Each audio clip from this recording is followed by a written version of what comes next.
stop using AI like a chatbot. This is one of the most common things I see people do that makes absolutely no sense to me. Yes, of course you can chat back and forth with AI when you have quick little questions that you want to answer. But if you're trying to do real work, you need to be thinking in workflows. Here's what I mean by that.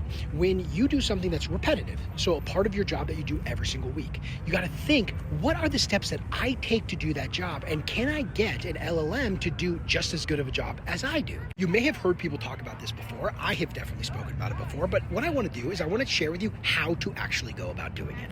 See, you want to think of AI as a junior coworker, maybe an intern that just got hired. And if all of a sudden you had access to an intern and your boss told you, hey, use that intern to do as much of your work as possible, so that way you can do other things that are much more valuable, how would you use them? So look at a part of your job that you do pretty often and then say, hey, how would I get an intern to do this job? It might not be the same way that you do it, right? Because you have a lot of the expertise baked into your brain.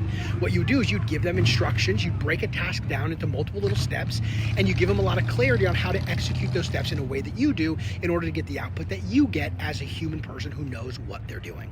Now, if you think that way and you build out a process and you build into the prompts the rubrics you use or the decision-making trees that you follow in order to do the job that you do, what you'll end up with is a series of prompts that you can stitch together in a workflow where one output feeds into the next prompt. And then finally, when you get to the end of the workflow, there's a task that's completed that you used to do yourself. Because you built this out and you thought through it as a workflow, it can happen completely without you and the quality ends up being exactly the same.